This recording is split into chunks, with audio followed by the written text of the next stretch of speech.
आइए हम प्रार्थना करेंगे। प्रेमी परमेश्वर, आपके सन्मुख में प्रभु जी शाम के समय आते हैं। आपने सुंदर सा मौका हमारे जीवन में दिया प्रभु जी, इसलिए आपका धन्यवाद देते प्रभु जी।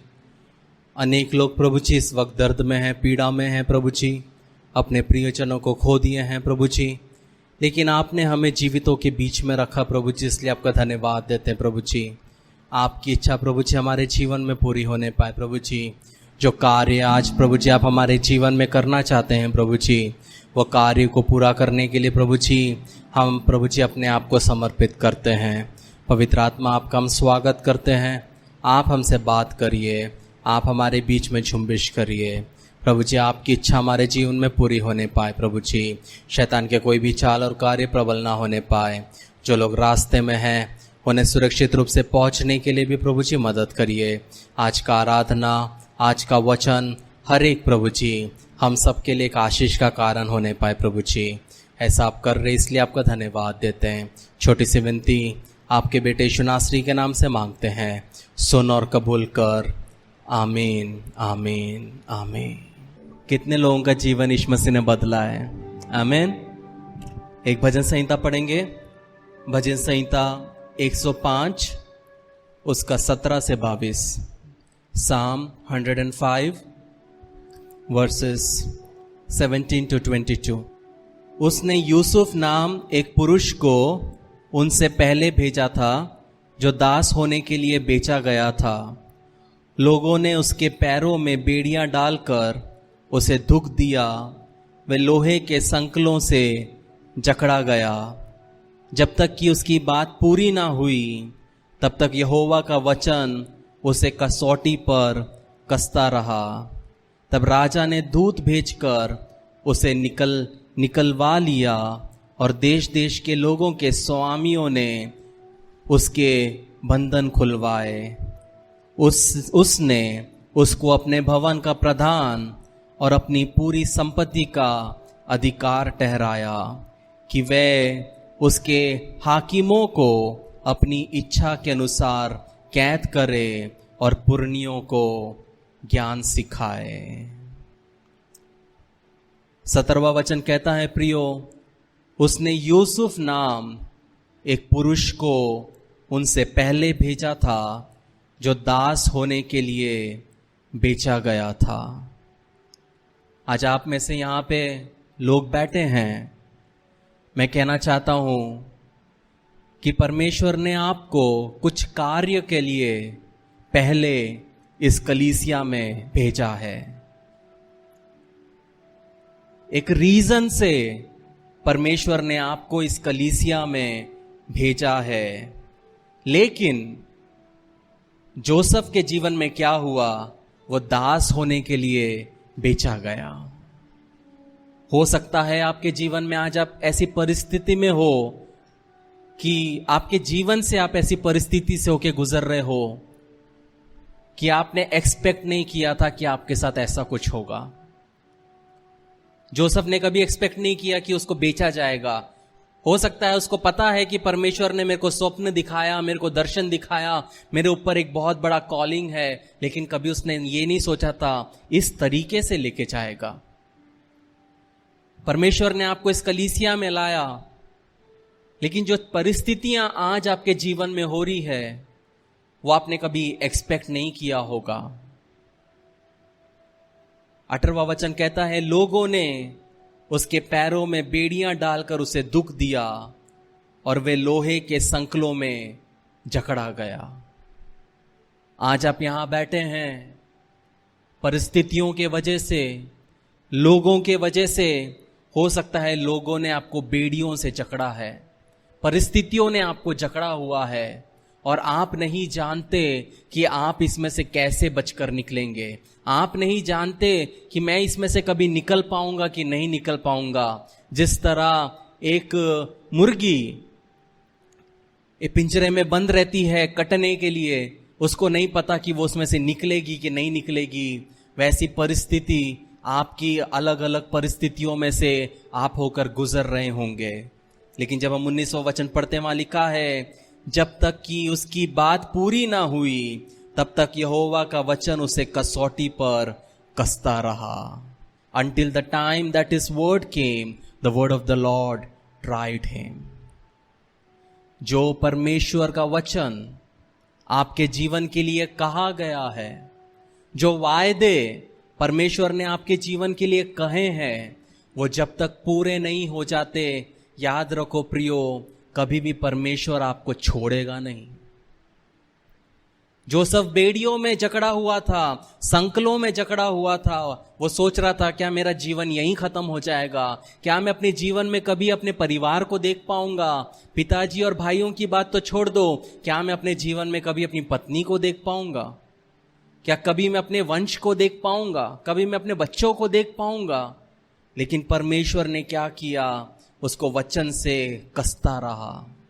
आज परमेश्वर आपको कस रहा है, आज परमेश्वर आपको बांधे रखा है, आज परमेश्वर आपको पकड़े रखा है। वो 20वां वचन कहता है, तब राजा ने दूत भेजकर उसे निकलवा लिया और देश देश के लोगों के स्वामी ने उसके बंधन खुलवाए। जिस तरह परमेश्वर ने राजा के द्वारा जोसेफ को बुलवाया, निकलवाया, आज आप इस कलीसिया में आराधना कर रहे हैं प्रियो, आज वो परमेश्वर अपने सिंहासन से अपने दूतों को आपके जीवन में भेज रहा है।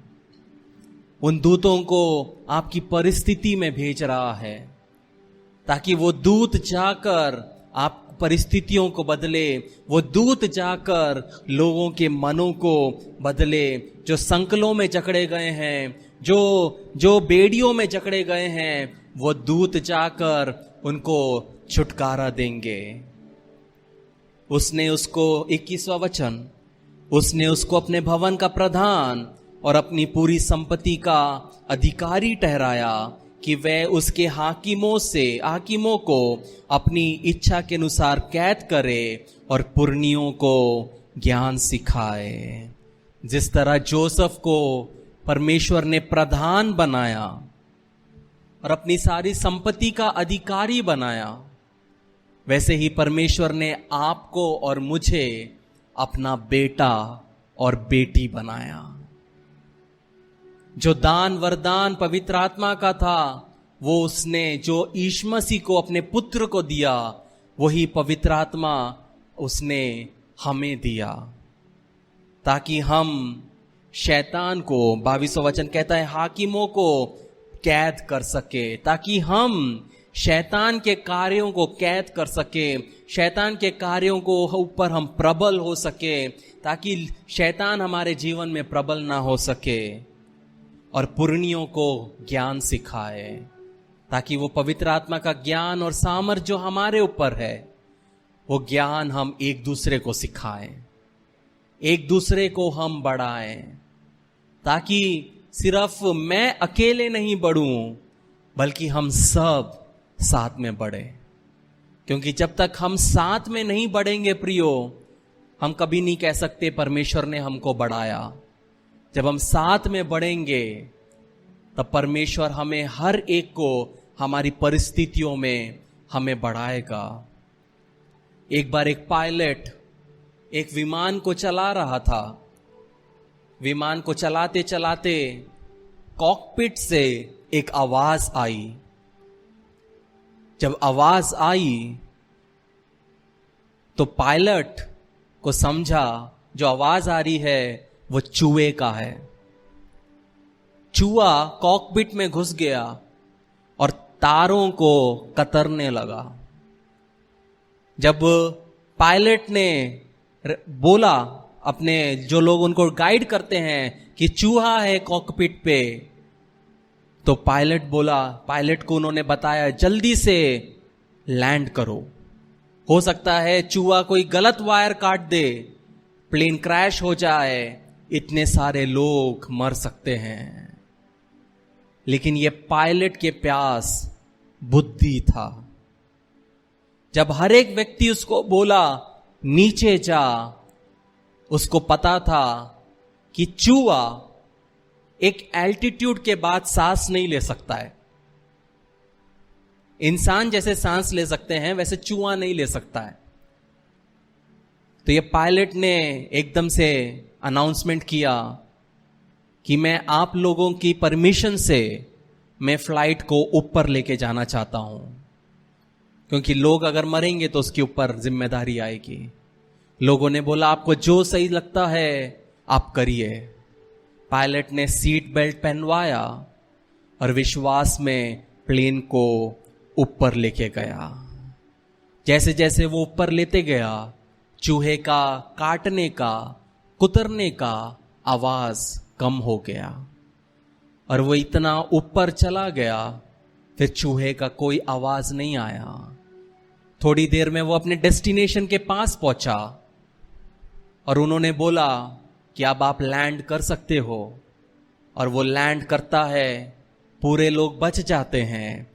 और जब कॉकपिट खोला जाता है तो एक चूहा सूखा हुआ, ड्राई, मरा हुआ गिर जाता है। इसी तरीके से प्रियो, ये चूहा किसको दर्शाता है? शैतान को दर्शाता है।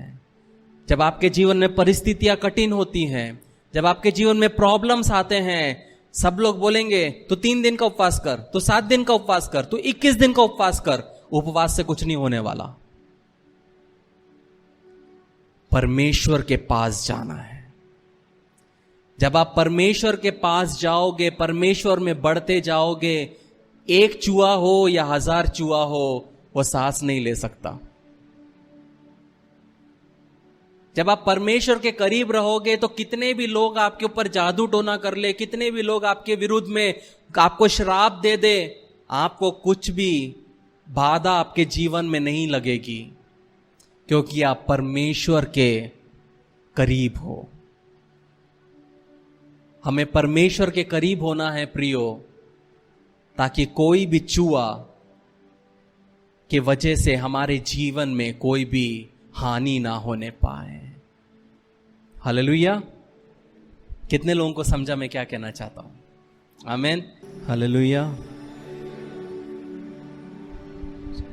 चाहे मैं हमेशा परमेश्वर से एक ही चीज कहता हूं, चाहे तू मुझे एक जिंदगी दे या 1000 जिंदगी दे, लेकिन मैं तेरे लिए ही जीऊंगा। इस दुनिया में ऐसा कोई चीज नहीं है जो परमेश्वर के काम से बढ़कर है। क्या इसका मतलब यह है आप दूसरा काम करते तो मैटर नहीं करता? नहीं, वो भी परमेश्वर का है। बहुत से लोग ये बोलते हैं कि जॉब सेकुलर है, मिनिस्ट्री परमेश्वर का काम है। वो सरासर झूठ है। जो लोग फिजिकल और स्पिरिचुअल को लेके चलते हैं वो ग्रीक थिंकिंग है। कौन सी थिंकिंग है? Greek thinking. ग्रीक थिंकिंग का मतलब है स्पिरिचुअल अलग है, फिजिकल अलग है। लेकिन हम कौन से परमेश्वर की आराधना करते हैं? Hebrew, Jewish. और एक जूइश थिंकिंग का मतलब यह है कि जो मैं करता हूं वो परमेश्वर के लिए करता हूं। ये कभी मत सोचो कि अगर आप टीचर हो तो आप मिनिस्ट्री नहीं कर रहे हो, अगर आप डॉक्टर हो तो मिनिस्ट्री नहीं कर रहे हो। आपका काम आपका सेवकाई है। कोई भी आपको बेवकूफ बनाने ना पाए कि जो सिर्फ वचन सुनाते वो सेवकाई कर रहे हैं। बिल्कुल नहीं। हर एक काम, आपका जो काम आपको परमेश्वर ने दिया है वो आपका सेवकाई है। क्यों? जब यीशु मसीह वापस आएगा, 1000 साल राज्य करेगा, तब भी यीशु मसीह को टीचर्स की, डॉक्टर्स की जरूरत रहेगी। तब भी उनको बैंक मैनेजर की जरूरत रहेगी, क्योंकि 1000 साल ऐसे ही राज्य होगा जैसे अभी है। और जो यहां पे, जब आपने टाइम पे आप स्कूल पे गए, टाइम पे आप ऑफिस पे गए, आपने अपना काम अच्छे से किया, लेकिन आपको प्रमोशन नहीं मिला, आपने अपना काम अच्छे से किया, लेकिन लोगों ने आपको बढ़ने नहीं दिया। लेकिन जब 1000 साल यीशु मसीह राज्य करेगा, उसी को यीशु मसीह महान बड़ा स्थान देगा। तो छोटे में विश्वास योग्य था, तो आज मैं तुझे बड़ा राज्य दूंगा। इसलिए कभी भी ये नहीं सोचना प्रियो, आप जॉब कर रहे हैं, आप बिजनेस कर रहे हैं, तो आप सेवकाई नहीं कर रहे हैं। आप अपने जॉब में कितनी सच्चाई के साथ आप जॉब करते हैं, कितनी सच्चाई के साथ आप वो कार्य को करते हैं, वो दिखाता है आपका सेवकाई परमेश्वर के लिए। क्योंकि एक दिन परमेश्वर आपको बोलेगा, मैंने तुझे पढ़ाया, लिखाया, पीएचडी कराया, तूने क्या किया? खोद के रख दिया। एक दिन हमको सब चीज का लेखा देना है। इसलिए कभी भी ये मत सोचना, मैं प्रचार नहीं करता, मैं प्रचार नहीं करती, मैं सेवकाई नहीं कर रहा। नहीं, जहां पे परमेश्वर ने आपको रखा है वो आपकी सेवकाई है। आप हाउसवाइफ है, वो आपकी सेवकाई है। आप टीचर हैं, वो आपकी सेवकाई है। आप डॉक्टर हैं, वो आपकी सेवकाई है। कितने लोग समझ रहे हैं? जब हम पूरे वचन को समझेंगे तो इस चीज को समझ पाएंगे। यीशु मसीह ने 30 साल तक क्या किया? बड़ाई का काम किया। हमें भी काम करना है। पौलुस कहता है, जो काम नहीं करता, यह वचन में आपने प्रचार कभी नहीं सुना होगा। पौलुस कहता है, जो काम नहीं करता उसको खाने को नहीं देना। पास्टर्स लोग प्रीच नहीं करेंगे क्योंकि वो काम नहीं करते। हर एक व्यक्ति को काम करना है। पौलुस बोलता है, मैं खुद मेहनत करता हूं ताकि मैं किसी और पे बर्डन ना बनूं। हम सबको जो परमेश्वर ने काम सौंपा है, अच्छाई से करना है। क्योंकि परमेश्वर का आत्मा मुझे वो अगुवाई कर रहा था। कुछ लोग यहां बैठे हैं जो ये दुख के साथ है कि मैं तेरी सेवा नहीं कर पा रहा, मैं तेरी सेवा नहीं कर पा रही। प्रियो, आप जिसने परमेश्वर ने जो आपको सौंपा है वो आपका सेवा है। इसलिए दुखी होने की जरूरत नहीं है। लिया के बारे में हमने पिछले हफ्ते सुना। वो एक मां थी, उसने सच्चाई से अपना कर्तव्य निभाया। परमेश्वर ने पुष्टों पुष्टों तक उसको क्या किया? आशीषित किया। जो परमेश्वर ने आपको दिया है, छोटा बड़ा, विश्वास योग्य रहो। अब हम वचन में जाएंगे। आज का जो टाइटल है मैसेज का, वो है, जो तुम्हारा है शैतान उसे चुरा नहीं सकता। क्या है? जो तुम्हारा है शैतान उसे चुरा नहीं सकता। जब हम यूहन्ना 10 उसका 10 पढ़ते हैं, यूहन्ना 10 उसका 10, वहां पे लिखा है, चोर किसी और काम के लिए नहीं, परंतु केवल चोरी करने और घात करने और नष्ट करने को आता है। मैं इसलिए आया हूं कि वे जीवन पाए और बहुतायत से जीवन पाए। शैतान का काम यही है कि वो हमारे जीवन में क्या करे? चोरी करे, घात करे, हत्या करे। लेकिन आपको एक बात समझना है प्रियो, कि जब आप परमेश्वर के साथ चलते हैं तो जो परमेश्वर के पास आपके लिए है वो आपका ही है। हो सकता है वो चीज के लिए डिले होगा, लेकिन वो चीज जो आपका है वो आपको ही मिलेगा। ये फर्क नहीं पड़ता कि इस जीवन में आप कितने तकलीफ से होके जा रहे हैं। बस एक बात जान ले कि परमेश्वर के पास आपके लिए जो है वो आपके लिए है। हो सकता है कि आपके पास अभी वो चीज नहीं है जो आप चाहते हो, या अभी वो आवश्यकता की चीज आपको मिली नहीं हो, लेकिन एक बात आपको जानना है और विश्वास रखना है परमेश्वर पे कि जो आपका है वो आपको ही मिलेगा। ये फर्क नहीं पड़ता कि आप जवान हैं या बूढ़े हैं, गोरे हैं या काले हैं, अमीर हैं या गरीब हैं, शिक्षित हैं या नहीं हैं, बस एक बात आपको जानना है और विश्वास करना है कि परमेश्वर के पास आपके लिए जो है वो आपको मिलेगा। इससे फर्क नहीं पड़ता कि आप अविवाहित हैं कि विवाहित हैं, तलाकशुदा हैं या विधवा हैं। परमेश्वर के पास आपके लिए जो है वो आपके लिए ही है। सबसे अच्छी बात एक बात है प्रियो, जो परमेश्वर के लिए पास आपके लिए है उसे पाने के लिए आपको झूठ बोलने की आवश्यकता नहीं है। बहुत सारे लोग हैं जो अपने जिंदगी में कुछ कमाने के लिए, कुछ जगह पे पहुंचने के लिए, कुछ ओहदे में पहुंचने के लिए उनको झूठ का क्या करना पड़ता है, इस्तेमाल करना पड़ता है। लेकिन जो परमेश्वर का प्लान और पर्पस आपके जीवन के लिए है, उसके लिए आपको किसी को झूठ बोलने की जरूरत नहीं है। आपको किसी को झूठ में बोलने की जरूरत नहीं है कि मुझे पवित्र आत्मा का दान है, मुझे पवित्र आत्मा है। झूठ नहीं बोलना है, किसी को इंप्रेस नहीं करना है। जो मिलने के समय पे वो आपको मिलेगा। परमेश्वर के प्लान को पाने के लिए दूसरा चीज, आपको चोरी करने की जरूरत नहीं है।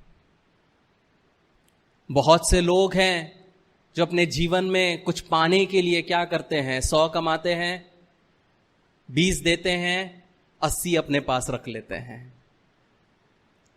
लेकिन वो अपने जीवन में कभी भी वहां नहीं पहुंच पाएंगे जहां पे परमेश्वर उनको पहुंचाना चाहता है। जो परमेश्वर के लिए आपके लिए है, उसको पाने के लिए आपको धोखा देने की जरूरत नहीं है। आपको राजनीति करने की जरूरत नहीं है। आपको छल और कपट करने की जरूरत नहीं है। जब आप ये वचन सुनते हैं तो आपको अपने आप को जांचना है, क्या मेरे जीवन में मैं चोरी कर रहा हूं क्या, या कर रही हूं क्या? क्या मैं अपने जीवन में झूठ बोल रहा हूं क्या, या बोल रही हूं क्या? क्या मैं किसी को धोखा दे रहा हूं क्या? क्या मैं किसी के साथ राजनीति कर रहा हूं क्या? आज इलेक्शन से ज्यादा राजनीति चर्च में होता है। हमें राजनीति करने की जरूरत नहीं है। जो ओहदा परमेश्वर ने हमको दिया है, वो ओहदा परमेश्वर अपने समय पे हमारे पास लेके आएगा। हमको किसी के साथ छल और कपट करने की आवश्यकता नहीं है। आपको इसे पाने के लिए किसी से बहस करने की जरूरत नहीं है। आपको इसे पाने के लिए किसी से लड़ने की जरूरत नहीं है, क्योंकि परमेश्वर के पास आपके लिए जो है वो आपके लिए है। जैसे एक पिता अपने बच्चे के लिए चॉकलेट लाता है, बच्चे ने देख लिया है चॉकलेट है, लेकिन पिता बोलता है अभी नहीं दूंगा। लेकिन बच्चे को पता है आज नहीं तो कल पप्पा मेरे को ही देंगे। वैसे ही जो वायदे परमेश्वर ने आपको दिए हैं, जो प्रॉमिसेस परमेश्वर ने आपको दिए हैं, आपको एक चीज गांठ बांध लेना है कि जो परमेश्वर ने मुझे वायदे दिए हैं वो वायदे मेरे हैं और मैं उन वायदे को देखूंगा। और अगर मैं वो वायदे को देख भी नहीं पाया तो मेरा ये विश्वास है कि मेरी बाद की पीढ़ी उस वायदे को देखेगी। क्योंकि बहुत से वायदे परमेश्वर जब हमें देता है वो हमारे लिए नहीं है, वो हमारी पीढ़ियों के लिए है। इसलिए वो क्यों देता है हमें? ताकि हम एक पवित्र जीवन को जिए। जब मैं पवित्र जीवन जीऊंगा, मेरे पिता ने पवित्र जीवन जिया, उसका फल मैं काट रहा हूं। मैं पवित्र जीवन जीऊंगा तो मेरा बेटा उसका फल काटेगा। लेकिन जो वायदा मेरे कुटुंब के लिए परमेश्वर का है, जो वायदा मेरे कलीसिया के लिए परमेश्वर का है, जो वायदा मेरे परिवार के लिए परमेश्वर का है, वो मेरा है। जो वायदा परमेश्वर ने आपको दिया है, जो प्रॉमिसेस आपको दिया है, वो आपको याद रखना है कि वो आपका है। आपको उसके लिए संघर्ष करने की आवश्यकता नहीं है। बस क्या करना है? आपको उसके लिए प्रार्थना करना है। और जब आप प्रार्थना करोगे तो प्रभु आपके लिए लड़ेगा और उसको पूरा करने में मदद करेगा। बहुत बार हम हमारी परिस्थिति में हम क्या करते हैं? हम खुद लड़ने लग जाते हैं। जब इलेक्शन होता है तो हमेशा एक स्लोगन बोला जाता है, when they go low we go high. जब ओपोनेंट हमारे पर्सनल लाइफ को टार्निश करता है, बुरा करता है, गिराता है, लोग आपके कैरेक्टर को असैसिनेट करते हैं, आपको क्या करना है? आपको परमेश्वर के पास जाना है। और जब आप अपनी परिस्थिति लेके, आपके परिस्थिति में जब आप परमेश्वर के पास जाओगे, वहां पे आप परमेश्वर के कार्य को आपके जीवन में देखने पाएंगे। हो सकता है जो परमेश्वर ने आपको वायदा किया वो एक हफ्ते में आपको नहीं दिखा, हो सकता है उसको महीने लग जाए, हो सकता है उसको साल लग जाए, हो सकता है उसको वर्षों लग जाए, लेकिन एक बात आपको जानना है, जो परमेश्वर के समय में जो वायदे परमेश्वर के हैं वो आपके जीवन में आएंगे। मैं अपने एक्सपीरियंस से कह सकता हूं कि जो घर मैंने बनाया नहीं, जो घर के लिए मैंने कभी प्रार्थना नहीं किया, जो घर के लिए मैंने कभी उपवास नहीं किया, वो घर मेरे को परमेश्वर ने अपने समय पे दिया। क्यों? क्योंकि मैं परमेश्वर के साथ था, मैं परमेश्वर के लिए था। जब हम विश्वास योग्यता के साथ परमेश्वर के साथ चलते जाएंगे, वो हमारी जरूरतों को, हमारी चीजों को, जो समय महसूस होने के पहले वो हमें क्या करेगा? देते जाएगा। वचन क्या कहता है? पहले स्वर्ग की राज की खोज करो, seek ye first the kingdom of God. जब हम भजन संहिता 23 पढ़ते, वहां लिखा है कि surely goodness and mercy shall follow thee. जब आप परमेश्वर की राज की खोज करोगे तो परमेश्वर की आशीषें आपके पीछे आएगी। आपको उसके लिए भागने की जरूरत नहीं है, क्योंकि आप परमेश्वर के लिए भाग रहे हो।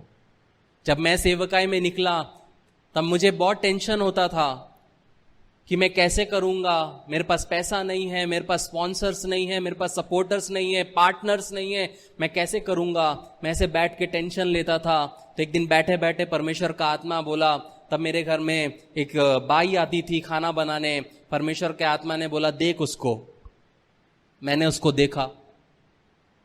परमेश्वर का आत्मा बोला, क्या वो रात भर सोती नहीं है ये सोच के कि कल तेरे घर में खाना बनाना है तो मिर्च मसाला नहीं है, नमक नहीं है, धनिया पाउडर नहीं है, क्या वो टेंशन लेती है? मैंने बोला नहीं लेती है। क्यों? मैं बोला क्योंकि वो हमारी जिम्मेदारी है। तो परमेश्वर बोला, तू मेरी जिम्मेदारी है। जब एक बाई को जो देना है तुम प्रोवाइड करते हो और उसका काम है खाना आके बनाना, तो वैसे ही जब हम या मैं या आप जब परमेश्वर के लिए जीते हैं, परमेश्वर के नाम पे हम चलते हैं, तब हमको क्या याद रखना है प्रियो? वो मेरी जरूरतों को पूरा करेगा। वो हमारा परमेश्वर है। लेकिन हमें क्या करना है? परमेश्वर के पास जो है उसको हम कैसे प्राप्त करें? उस पहला सवाल आता है। मेरे साथ खोलिए भजन संहिता 37 उसका 3 से 5। Psalm 37 3-5। क्या लिखा है? यहोवा पर भरोसा रख और क्या कर? भला कर, देश में बसा रहे और सच्चाई में मन लगाए रहे। यहोवा को अपने सुख का मूल जान और वे तेरी मनोरथों को क्या करेगा? पूरा करेगा। 5वां वचन, अपनी मार्ग की चिंता यहोवा पर छोड़ और उस पर क्या रख? भरोसा रख, क्योंकि वही पूरा करेगा। आमीन। अगर आप चाहते हैं जो परमेश्वर का है आपको मिलना है, तो आपको क्या करना है? यहोवा पे भरोसा रखना है। लेकिन भरोसा रख के जो परमेश्वर ने दिया है उसको खोद के अपने घर में नहीं रखना है। वचन क्या कहता है? भला कर। हम में से सबको पता है भलाई क्या है। मैं हमेशा बोलता हूं, सबसे बुरा चीज जो एक मसीही करता है, जब उसके सामने में एक व्यक्ति जरूरतमंद रहता है और वो बोलता है मैं तुम्हारे लिए प्रार्थना करूंगा। ये सबसे गलत चीज है। प्रार्थना तो हमें करना है, लेकिन उस विषय के लिए भी हमें कुछ ना कुछ करना है। बहुत लोग सिर्फ मुंह से भलाई करते हैं, मुंह से बोलते हैं, लेकिन हमें एक्शन में भलाई करना है। यीशु मसीह सिर्फ प्रीच नहीं करते थे, एक्शन में मसीह का प्रेम दिखाते थे। वो जब हम भला करेंगे लोगों के लिए जिनको जरूरत है, उनके साथ में खड़े रहेंगे, तब क्या करेगा, और उस देश में बसे रहेंगे। मतलब जब आपके जीवन में तंगी मुसीबत आती है तो बहुत सारे लोग क्या बोलते हैं, चलो मैं तो ये सब बांधती हूं, मैं निकलता हूं, मैं उधर चले जाऊंगा, वहां मेरे दोस्त हैं, मैं उधर चले जाऊंगा, वहां मेरे ये हैं वो है। देश में बसा रहना है। पता है बहुत से लोग जॉब में मिरेकल क्यों नहीं देख पाते? क्योंकि जैसे ही उनके जॉब में प्रॉब्लम आता है वो जॉब को क्विट कर देते हैं। बाइबल में पढ़ा है, शद्रक मेशक अबेदनगो ने राजा को बोला मैं अब आपका ऑफिस में काम नहीं करूंगा। ऐसा लिखा है बाइबल में? नहीं। दानियल ने बोला नहीं, जहां वो थे वहां पे बने रहे, सहते रहे, और जब वो सहते रहे तो जब उनका समय आया परमेश्वर ने उनको उठाया। मैंने इतने परिवारों को, इतने लोगों का जीवन नष्ट होते हुए देखा है, मैं बता नहीं सकता, सिर्फ इसी प्रिंसिपल के वजह से। क्योंकि जैसे उनके जीवन में प्रॉब्लम आता है, 4 भविष्यवक्ता है उनको बोलते हैं आप छोड़ दो जाओ, क्योंकि वो उनकी परिस्थिति देखकर क्या कर रहे हैं, बोल रहे हैं। लेकिन जो वचन जानता है उसको पता है वचन क्या कहता है, बसा रहे। जहां पे आप हो वहीं पे परमेश्वर आपको खड़ा करेगा। लोग 4 साल काम करते हैं, प्रॉब्लम आता है, बढ़ने के टाइम के पहले छोड़ देते हैं, दूसरे जगह स्विच हो जाते हैं। फिर उसके बाद वहां प्रॉब्लम आता है, फिर स्विच करते हैं। वैसे जिंदगी भर में वो एक ही पे स्केल में, एक ही लेवल में जीते हैं, मरते हैं, खत्म हो जाते हैं। क्यों? क्योंकि वो एक जगह पे बने नहीं रहे। जब आप एक जगह पे बने रहोगे तब परमेश्वर क्या करेगा, वहीं पे उठाएगा। जोसेफ मिस्र में था, क्या वो मिस्र छोड़ के कनान में गया? वो मिस्र में बसा रहा। जब वो मिस्र में बसा रहा, वहां पे परमेश्वर ने उसको गवर्नर बनाया। हम बहुत बार सोचते हैं प्रार्थना का उत्तर 1 महीने में क्यों नहीं आता, 3 महीने में क्यों नहीं आता, 1 साल में क्यों नहीं आता? क्या आप 13 साल रुक सकते हैं? मैं जानता हूं एक स्त्री ने टेस्टमनी दिया, उसने अपने बेटे के लिए 38 साल प्रार्थना किया। कितने साल? 38 साल। क्या हम 3 साल भी प्रार्थना कर सकते हैं? क्या हम 8 साल भी प्रार्थना कर सकते हैं? हमारा विश्वास परमेश्वर परखता है, हमारा विश्वास यीशु मसीह क्या करता है, परखता है। इसलिए हमें डरना नहीं है, हमें भागना नहीं है। जहां है वहां पे रहो। आप परमेश्वर के उत्तम कार्य को अपने जीवन में देखोगे। वो किस तरह आपको बढ़ाएगा, वो किस तरह आपको खड़ा करेगा, वो किस तरह आपको लेके जाएगा, वो आप सोच भी नहीं सकते। जब हम 1 शमूएल 6:16 वहां देखते हैं हम शमूएल के बारे में। लेकिन एक चीज आपको याद रखना है प्रियो, कि प्रभु हृदय को देखता है, बाहरी रूप को नहीं देखता है। आप यहां पे बैठे हो, आप कोई भी क्लास से क्यों ना आ रहे हो, आप कोई भी कास्ट से क्यों ना आ रहे हो, आप कोई भी जगह से, रिलीजन से, कहीं से भी क्यों ना आ रहे हो, एक बात गांठ रख लो कि प्रभु परमेश्वर आपके हृदय को देखता है, आपके दिल को देखता है, वो आपके बाहरी रूप को नहीं देखता।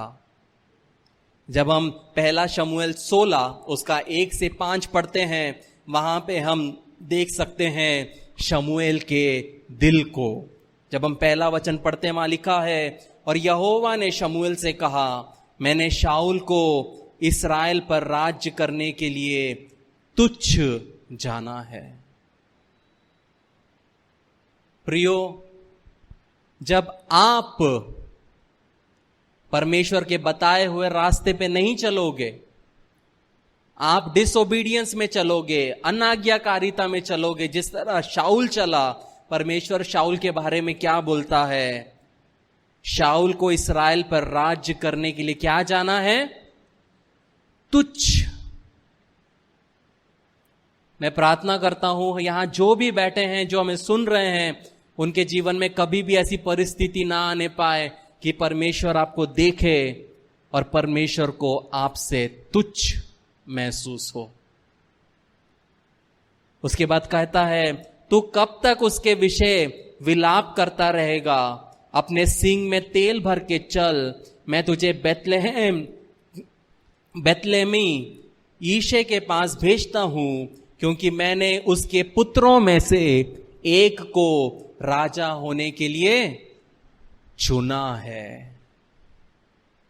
आज आप यहां पे बैठे हैं क्योंकि मैं कहना चाहता हूं, क्योंकि परमेश्वर ने आपको चुना है।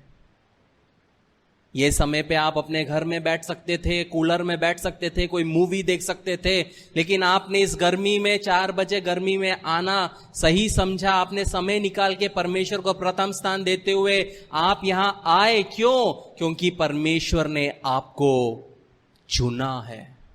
आपके अंदर में वो पवित्र आत्मा ने कार्य किया कि बेटा तेरे को जाना है, बेटी तेरे को जाना है, क्योंकि तुझे आत्मिक भोजन तुझे लेना है। सबके लिए टफ है, सबके लिए टफ है इस गर्मी में आना, लेकिन यही तो डिटरमाइन करता है कि हम परमेश्वर से कितना प्रेम रखते हैं और हम अपने कंफर्ट जोन से कितना प्रेम रखते हैं। जो लोग यीशु मसीह के सामने सोना, मुर, लोबान लेके आए, वो यीशु मसीह को मिलने के लिए उन्होंने 2 साल से ज्यादा उन्होंने क्या किया? ट्रैवल किया। इसलिए हेरोद ने बोला 2 साल से बड़े बच्चों को मार डालो। क्यों? क्योंकि उन्होंने बोला हम 2 साल पहले हमने तारा देखा, इसलिए 2 साल के बच्चों को मार डाला गया। वो 3 लोग 2 साल ट्रैवल किए यीशु मसीह को दर्शन के लिए। हम कितना ट्रैवल कर सकते हैं? हमारा प्रायोरिटी क्या है? ये बहुत आवश्यक है।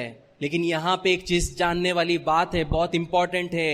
एक व्यक्ति जिसे परमेश्वर ने खारिज कर दिया, उससे पुरुषों द्वारा स्वीकार किया जा सकता है, लेकिन आखिरकार परमेश्वर का फैसला पूरा होगा। इसका मतलब क्या है?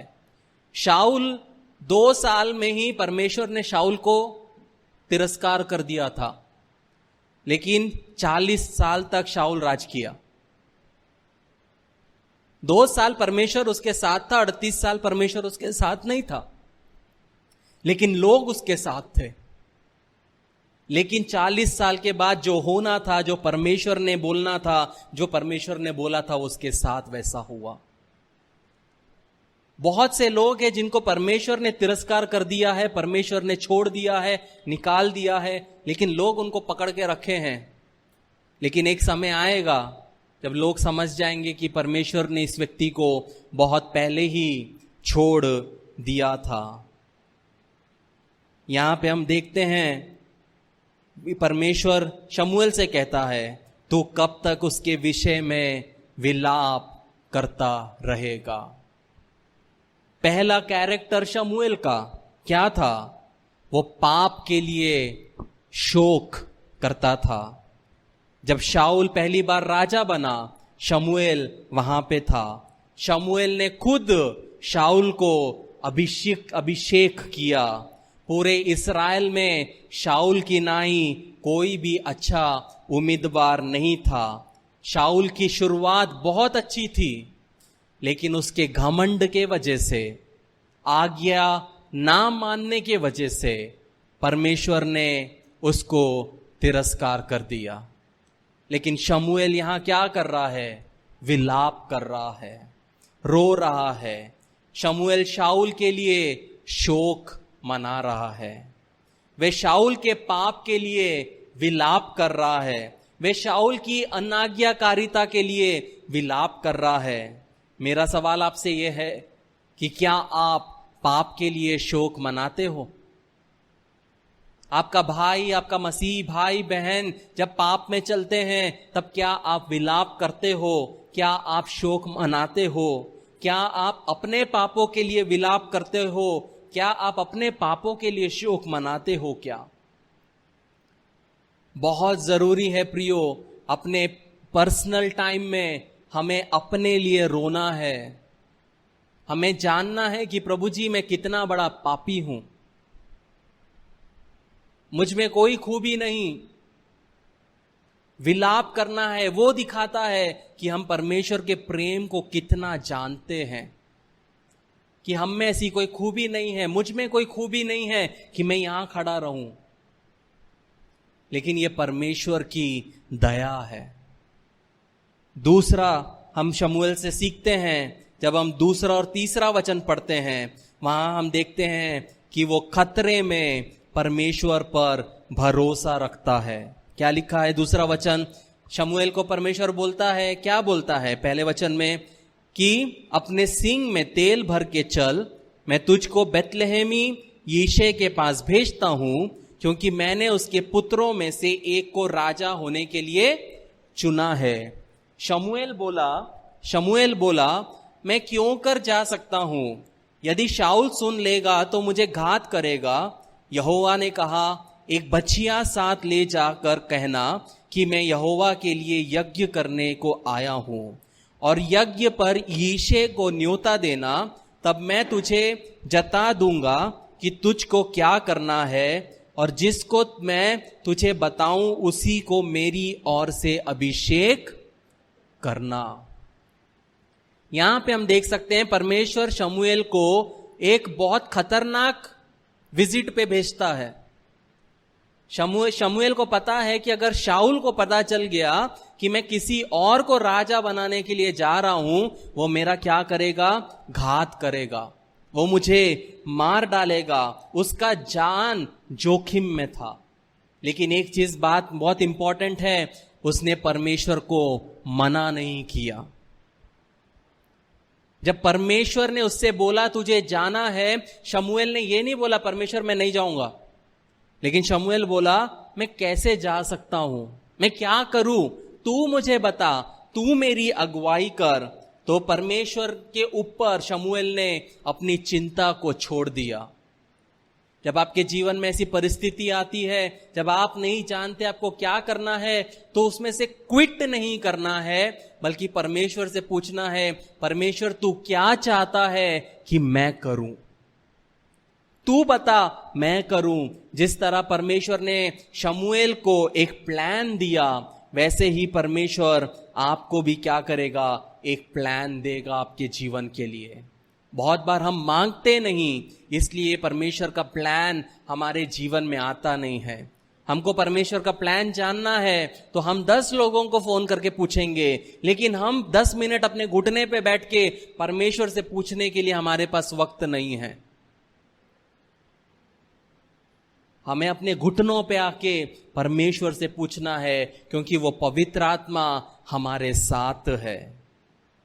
तीसरा चीज शमूएल ने किया, उसने परमेश्वर की आज्ञा का पालन किया। क्या किया? पालन किया। जब हम चौथा वचन पढ़ते वहां लिखा है, तब शमूएल ने यहोवा के कहने के अनुसार किया और बेतलहम को गया, और उस नगर के पुरनिया थरथराते हुए उससे मिलने को गए और कहने लगे, क्या तू मित्र भाव से आया है कि नहीं? उसने कहा, हां मैं मित्र भाव से आया हूं, मैं यहोवा के लिए यज्ञ करने को आया हूं। तुम अपने को पवित्र करके मेरे साथ यज्ञ में आओ। तब उसने यीशे और उसके पुत्र को पवित्र करके यज्ञ में आने का न्योता दिया। शमूएल वही कहता है जो परमेश्वर उससे कहने को कहता है, वो वही करता है जो परमेश्वर उससे करने को करता है। खतरे के बावजूद वह परमेश्वर की आज्ञा का अनुसरण करता है। लेकिन चौथा वचन कहता है, उस नगर के पुरनिया थरथराते हुए उससे मिलने को गए। क्यों थरथराए? जब हम 15वां चैप्टर पढ़ते हैं, उसका 1 से 3 जब हम पढ़ते हैं, 15वां चैप्टर उसका 1 से 3 वहां लिखा है, शमूएल ने शाऊल को एक काम दिया था। उसने क्या दिया था? शमूएल ने शाऊल से कहा, यहोवा ने अपनी प्रजा इस्राएल पर राज्य करने के लिए तेरा अभिषेक करने को मुझे भेजा था, इसलिए अब यहोवा की बातें सुन ले। सेनाओं का यहोवा यूं कहता है कि मैं तुझे चेत आता है कि अमालिकियों ने इस्राएलियों से क्या किया, और जब इस्राएली मिस्र से आ रहे थे तब उन्होंने मार्ग में उनका सामना किया। इसलिए अब तू जाकर अमालिकियों को मार और जो कुछ उनका है उसे बिना कोमलता किए सत्यानाश कर। क्या पुरुष, क्या स्त्री, क्या बच्चा, क्या दूध पीवा, क्या गाय बैल, क्या भेड़ बकरी, क्या ऊंट, क्या गधा, सबको मार डाल। परमेश्वर ने शाऊल को एक क्या दिया? असाइनमेंट दिया कि तुझे अमालेकियों को जाके क्या करना है? खत्म करना है, किसी को भी छोड़ना नहीं है। जब हम 7 से 11 पढ़ते हैं, हम टुकड़े टुकड़े में देखेंगे, आप बाद में अच्छे से पढ़ सकते हैं घर जाके। वहां लिखा है, तब शाऊल ने हवीला से लेकर शूर तक जो मिस्र के सामने हैं अमालेकियों को मारा, और उनके राजा आगाग को मारना था, क्या किया? जीवित पकड़ा और उसकी सब प्रजा को तलवार से सत्यानाश कर डाला। परंतु आगाग पर और अच्छी से अच्छी भेड़ बकरियां और गाय बैलों, मोटे पशुओं और मेमनों और जो कुछ अच्छा है उन पर शाऊल और उसकी प्रजा ने कोमलता की और उन्हें सत्यानाश करना ना चाहा, परंतु जो कुछ तुच्छ और निकम्मा था उसको उन्होंने सत्यानाश किया। तब यहोवा का यह वचन शमूएल के पास पहुंचा कि मैं शाऊल को राजा बना के पछताता हूं, क्योंकि उसने मेरे पीछे चलना छोड़ दिया और मेरी आज्ञाओं का पालन नहीं किया। तब शमूएल को क्रोध भड़का और वे रात भर यहोवा की दुहाई देता रहा। परमेश्वर ने क्या बोला शाऊल को? सबको सत्यानाश करना है, कोमलता नहीं दिखाना है। शाऊल जाके क्या करता है? वहां पे राजा को बचा के रखता है और अच्छी अच्छी चीजों को बचाता है।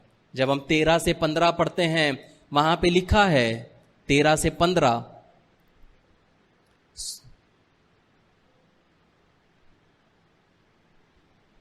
पहला शमूएल 15 उसका 13 से 15।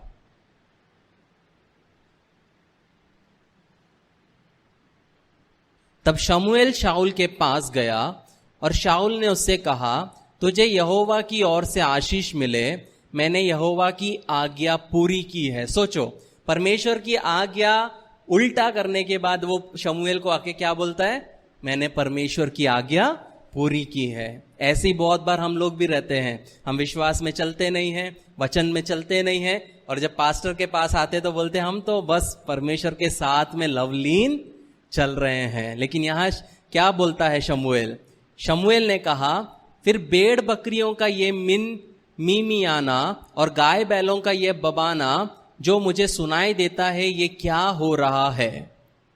15वां वचन, शाऊल ने कहा, वो तो अमालेकियों के यहां से आए हैं, अर्थात प्रजा के लोगों ने अच्छी से अच्छी भेड़ बकरियों और गाय बैलों को तेरे परमेश्वर यहोवा के लिए बलि करने के लिए छोड़ दिया है, और बाकी सबको तो हमने सत्यानाश कर दिया है। परमेश्वर ने मांगा था अमालेकियों की भेड़ बकरियों को, गाय बैलों को? नहीं। यहां शाऊल क्या कर रहा है? परमेश्वर के लिए अपने आप से सोच रहा है। बहुत बार हम भी हमारे जीवन में क्या करते हैं? जो परमेश्वर बोलता नहीं है वो हम करने की कोशिश करते हैं। हम परमेश्वर के लिए करने की कोशिश करते हैं, हम परमेश्वर के आगे भागने की कोशिश करते हैं। जब हम 32 से 35 पढ़ते हैं, वहां पे हम देख सकते हैं शमूएल ने क्या किया। तब शमूएल ने कहा, अमालेकियों के राजा आगाग को मेरे पास ले आओ। तब आगाग आनंद के साथ ये कहता हुआ उसके पास गया कि निश्चय मृत्यु का दुख जाता रहा। शमूएल ने कहा, जैसे स्त्रियां तेरी तलवार से निर्वश हुई है, वैसे ही तेरी माता स्त्रियों में निर्वश होगी। तब शमूएल ने आगाग को गिलगाल में यहोवा के सामने टुकड़े टुकड़े किया। तब शमूएल रामा को चला गया और शाऊल अपने नगर गीबा को अपने घर चला गया। ये करके शमूएल क्या किया? ईशे के पास बेतलेहम के वहां गया। इसलिए लोग क्या कर रहे थे? थर थरा रहे थे और उससे मिलने के लिए बोले कि क्या तू मित्र भाव से आया है? हमने सुना है तूने एक राजा के साथ क्या किया, तूने उसके टुकड़े टुकड़े कर दिए। प्रियो, ये भय हमारे अंदर परमेश्वर का होना चाहिए। इंसानों में हमें भय नहीं होना है, लेकिन परमेश्वर का भय होना चाहिए कि वो हमें हमेशा देखता है और हमेशा वो हमारे साथ में हमारे हर एक कार्यों को देखता है। हम लोगों से भय करते हैं, लेकिन हमें लोगों से भय नहीं करना है, हमें परमेश्वर का भय रखते हुए चलना है, क्योंकि परमेश्वर हर एक चीज को जानता है। जब हम पहला शमूएल 16 उसका 6 से 7 पढ़ते हैं, वहां लिखा है, जब वे आए तब उन्होंने एलियाब पर दृष्टि करके सोचा, तब उसने एलियाब पर दृष्टि करके सोचा कि निश्चय जो यहोवा के सामने है वही उसका अभिषिक्त होगा। परंतु यहोवा ने शमूएल से कहा, ना तो उसके रूप पर दृष्टि कर, ना उसके डील की ऊंचाई पर, क्योंकि मैंने उसे अयोग्य जाना है। क्योंकि यहोवा का देखना मनुष्य का सा नहीं, मनुष्य तो बाहर को रूप देखता है, परंतु यहोवा की दृष्टि मन पर रहती है। यीशे क्या करता है? अपने सबसे बड़े बेटे को शमूएल के पास लेके जाता है। जब उसका बड़ा बेटा आता है तो शमूएल को क्या लगता है? यही है जो राजा होने के लायक। लेकिन परमेश्वर क्या बोलता है? तू बाहरी रूप को देखता है, मैं उसके मन को जानता हूं। शमूएल ने ऐसा क्यों सोचा? क्योंकि जब हम राजा शाऊल के बारे में पढ़ते हैं, राजा शाऊल हर एक इस्राएलियों से लंबा था, तो उसको लगा इस बार भी परमेश्वर जिसको चुनेगा वो भी पहले जैसा होगा। बहुत बार परमेश्वर ने पिछले दिनों में जिस प्रकार आपके जीवन में कार्य किया, उस तरह हो सकता है वो आने वाले दिनों में नहीं करेगा। उसका कार्य करने का तरीका बदलते रहता है। यहां पे शमूएल एक अभिषिक्त होने के बावजूद, एक परमेश्वर के साथ चलने के बावजूद एक गलत डिसीजन लेने वाला था। वो एक गलत डिसीजन लेने वाला था, लेकिन परमेश्वर ने वहां पे क्या किया? इंटरवेन किया। परमेश्वर ने वहां पे बोला कि नहीं, ये नहीं है। जब हम 8वां वचन पढ़ते वहां लिखा है, तभी यीशे ने अबीनादाब को बुलाकर शमूएल के सामने भेजा और उसने कहा, यहोवा ने इसको भी नहीं चुना। फिर यीशे ने शम्मा को सामने भेजा और उसने कहा, यहोवा ने इसको भी नहीं चुना। यूं ही यीशे ने अपने 7 पुत्रों को शमूएल के सामने भेजा और शमूएल यीशे से कहता गया, यहोवा ने इन्हें नहीं चुना। यहां पे हम देखते हैं प्रियो कि वो अभिषेक करने गया। परमेश्वर ने बोला है, यीशे का एक पुत्र को तुझे अभिषेक करना है, लेकिन वहां पे जितने भी यीशे पुत्रों को लाता है उनमें से कोई भी परमेश्वर क्या नहीं करता है? एक्सेप्ट नहीं करता है। तब शमूएल को समझ गया कि कुछ ना कुछ क्या है, गड़बड़ है। तब शमूएल क्या करता है? 11वां वचन में देखें। तब शमूएल ने यीशे से पूछा, क्या सब लड़के आ गए? वह बोला, नहीं, लहूरा तो रह गया और वह भेड़ बकरियों को चरा रहा है। शमूएल ने यीशे से कहा, उसे बुलवा भेज, क्योंकि जब तक वे यहां ना आए तब तक हम खाने को ना बैठेंगे। यहां पे हम देख सकते हैं प्रियो एक पिता के वजह से, किसकी वजह से? एक पिता के वजह से दाऊद राजा होते होते चूक जाता था। ईशे ने सिर्फ अपने 7 बेटों को लेके आया, दाऊद को छोड़ दिया।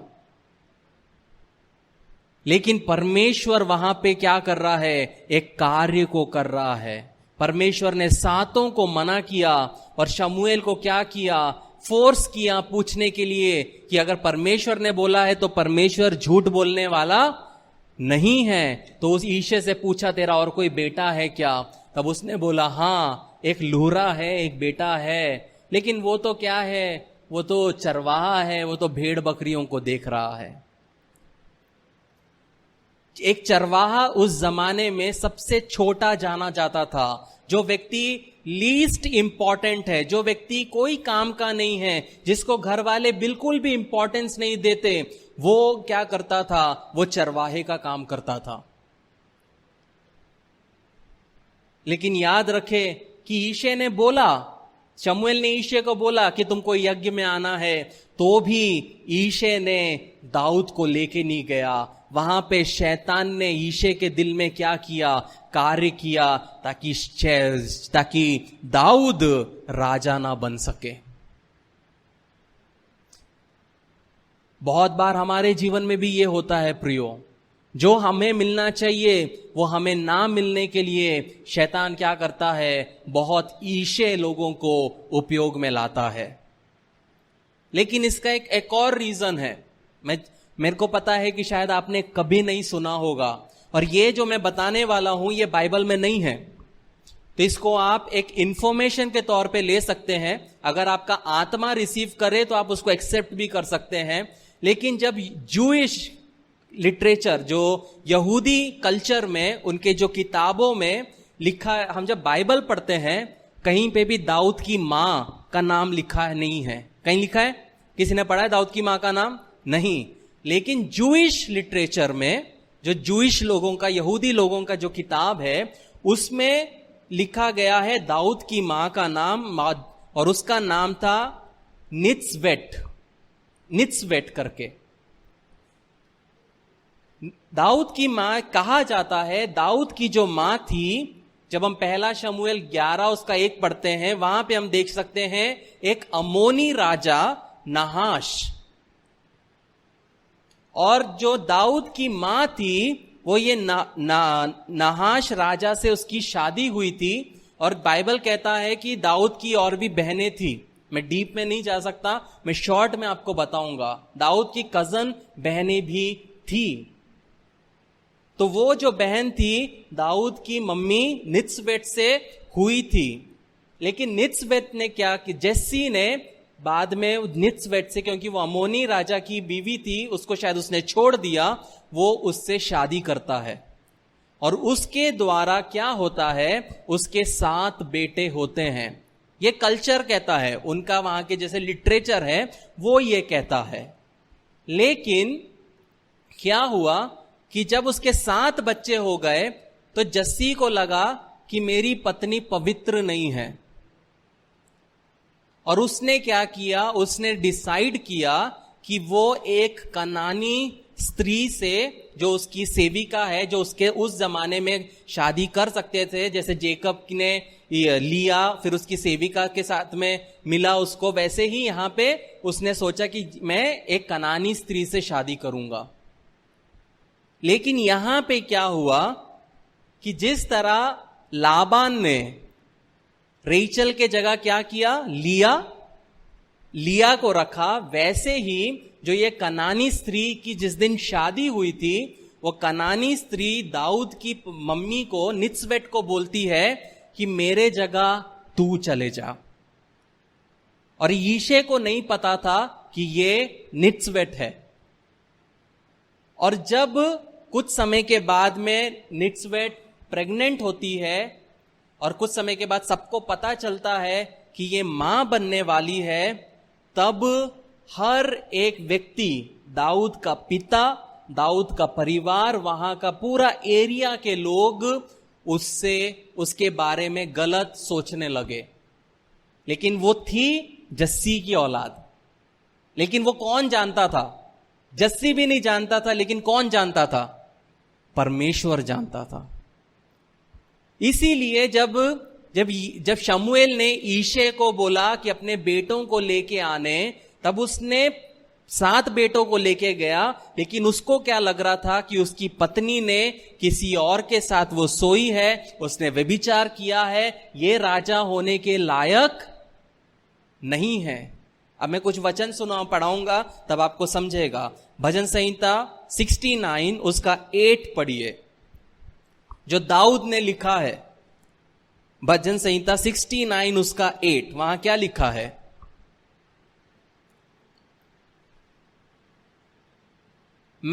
दाऊद कह रहा है, मैं अपने भाइयों के सामने अजनबी हुआ और मेरे अपने सगे भाइयों की दृष्टि में परदेशी ठहरा हूं। दाऊद ऐसा क्यों बोलेगा? क्योंकि उसके जीवन में वैसी कठिनाइयां थी, वैसी परिस्थिति थी। 12 से पढ़िए, इसी के बाद 12वां वचन पढ़िए, उसमें क्या लिखा है? दाऊद बोलता है, जो ये घटना घटी दाऊद की, जो ये घटना घटी वहां, उसके वजह से फाटक के पास बैठने वाले मेरे विषय बातचीत करते हैं, और मदिरा पीने वाले मुझ पर लगता हुआ गीत गाते थे। दाऊद बोल रहा है, क्यों? क्योंकि एक छोटे से गांव में अगर आपकी मम्मी मां बनती है और उनका पति बोलता है ये मेरा बेटा नहीं है, तो वो पूरे एरिया में उसकी बदनामी है। दाऊद को कोई अच्छा नहीं समझता था, उसकी मां तिरस्कृत होती थी। जब हम भजन संहिता 51 उसका 5 पढ़ते हैं, वो भी दाऊद का भजन संहिता है, उसमें देखिए दाऊद क्या बोलता है। भजन संहिता 51 उसका 5, वहां लिखा है, देख मैं अधर्म के कारण उत्पन्न हुआ और पाप के साथ अपनी माता के गर्भ में पड़ा। दाऊद बोलता है, कहने का मतलब है दाऊद ने बचपन से उसके पापा से, भाइयों से सुना होगा कि तेरी मां ने कुकर्म किया है, इसलिए तू पैदा हुआ है। और हो सकता है कि उसकी मां ने तक अपने बेटे को नहीं बोला कि मैंने कुछ गलत नहीं किया, इसलिए वो कहता है मैं अधर्म के साथ उत्पन्न हुआ और पाप के साथ अपनी माता के गर्भ में पैदा हुआ। लेकिन एक दिन आया, भजन संहिता 118 उसका 22 पढ़िए, क्या हुआ? भजन संहिता 118 उसका 22, एक दिन आया, क्या लिखा है? राजमिस्त्रियों ने जिस पत्थर को निकम्मा ठहराया था, वही कोने का सिरा हो गया। यह है उसकी स्टोरी। अब ये कितनी सच है कितनी नहीं, ये मुझे नहीं पता, लेकिन ये स्कॉलर्स, जो पढ़े लिखे लोग हैं, जो स्टडी करते हैं, जो लिटरेचर पढ़ते हैं, वो लोग इसको बताते हैं। दाऊद को ऐसे ही शमूएल के पास ना ले जाने की कोई वजह नहीं थी, लेकिन एक वजह यह है, और जब आप इसको समझते हैं तब आप समझ सकते हैं कि दाऊद के ऊपर में क्या बीत रही होगी। लेकिन याद रखें, जब यहां पे शमूएल ईशे से पूछता है तुम्हारा और कोई बेटा है क्या, तो ईशे बोलता है एक जो भेड़ बकरियां देख रहा है। कहने का मतलब क्या है? जब आपका दिया हुआ काम आप करते जाओगे, वहां पे लोगों के बीच में परमेश्वर आपके लिए एक सेरेमनी तैयार कर रहा है। दाऊद भेड़ बकरियां चरा रहा है, पापा का भेड़ बकरियां परमेश्वर के साथ अच्छी तरीके से चल रहा है, लेकिन परमेश्वर दूसरी ओर शमूएल के साथ में उसको राजा बनाने के लिए एक सेरेमनी तैयार कर रहा है। आप जब विश्वास योग्यता के साथ चलते जाओगे, आप इधर उधर ना देखते हुए आप चलते जाओगे, दूसरे जगह आपको नहीं पता, दूसरे जगह परमेश्वर आपको उठाने के लिए तैयारी करता जा रहा होगा। आमीन। कितने लोग चाहते हैं वैसा होना? जब हम 12वां वचन पढ़ते हैं, पहला शमूएल 16 उसका 12, वहां लिखा है, तब वे उसे बुलाकर भीतर ले आए, उसको तो लाली झलकती थी और उसके आंखें सुंदर और उसका रूप सुडोल था, तब यहोवा ने कहा, उठ कर इसका अभिषेक कर, यही है। प्रियो, लोग आपके बारे में कितनी भी बुरी बातें क्यों ना करें, लोग आप पर कितना भी बुरा और झूठा इल्जाम क्यों ना लगाए, कोई फर्क नहीं पड़ता कि लोग आपकी उपेक्षा कितनी करें, आपका उपहास कितना करें। बस एक बात जाने कि अगर आप परमेश्वर पे विश्वास करोगे तो जो आपके लिए है वो आपका ही है। परमेश्वर आपको उठाएगा, परमेश्वर आपको चलाएगा। जब हम 1 कुरिन्थियों 1:27 पढ़ते हैं, वहां लिखा है, परंतु परमेश्वर ने जगत के मूर्खों को चुन लिया है कि ज्ञान वालों को लज्जित करे, और परमेश्वर ने जगत के निर्बलों को चुन लिया है कि बलवानों को लज्जित करे। अगर आज आप यहां बैठे हैं और आप सोच रहे हैं कि आप निकम्मे हो, आप नालायक हो, आप कोई काम के नहीं हो, तो परमेश्वर आपको जानता है। परमेश्वर के पास आपके लिए एक प्लान है और एक पर्पस है। आखिरवा वचन जब हम पढ़ते हैं 1 शमूएल 16 उसका 13, वहां लिखा है, तब शमूएल ने अपना तेल का सिंग लेकर उसके भाइयों के मध्य में उसका अभिषेक किया, और उस दिन से लेकर भविष्य को यहोवा का आत्मा दाऊद पर प्रबल से उतरा रहा। तब शमूएल उठकर रामा को चला गया। कहां अभिषेक हुआ? उसके भाइयों के सामने। जो भाइयां उसे इंपॉर्टेंस नहीं देते थे, वही भाइयों के सामने वो लड़का, छोटा बालक को लाया और उसको अभिषेक कर दिया। जो लोग आपको तुच्छ जानते हैं, जो लोग आपकी उपासना करते हैं, जो लोग आपको ठट्टा में उड़ाते हैं, जो लोग आपको बिल्कुल भी वैल्यू नहीं करते हैं, लेकिन जब आप परमेश्वर के साथ सच्चाई से, खराई से चलते जाओगे, उनके सामने परमेश्वर आपको ऊंचा करेगा। क्या जब आपने बाइबल पढ़ा, कभी आपने देखा है कि दाऊद का भाई उसके साथ था? कहीं पे भी नहीं देखा। लेकिन बाइबल में दाऊद को परमेश्वर ने ऊंचा किया। जब परमेश्वर आपको ऊंचा करेगा, तब आपका खून हो सकता है आपके साथ नहीं रहेगा, आपका परिवार के लोग आपके साथ नहीं रहेंगे, आपके क्लोज फ्रेंड्स आपके साथ नहीं रहेंगे, हो सकता है आपका पति और पत्नी आपके साथ नहीं रहेगी, लेकिन वो यीशु मसीह हमेशा आपके साथ है। शैतान दाऊद का राजगद्दी छीनना चाहता था, लेकिन जो दाऊद का था, परमेश्वर ने दाऊद को सही समय पे दिया। वही चीज परमेश्वर आपके लिए, हमारे लिए, हम सबके लिए करने के लिए सक्षम परमेश्वर है। आमीन। परमेश्वर इन वचनों से आशीष दे। प्रेमी परमेश्वर, आपके सन्मुख में शाम के समय आते हैं। आपने सुंदर सा मौका हमारे जीवन में दिया, इसलिए आपका धन्यवाद देते हैं प्रभु जी।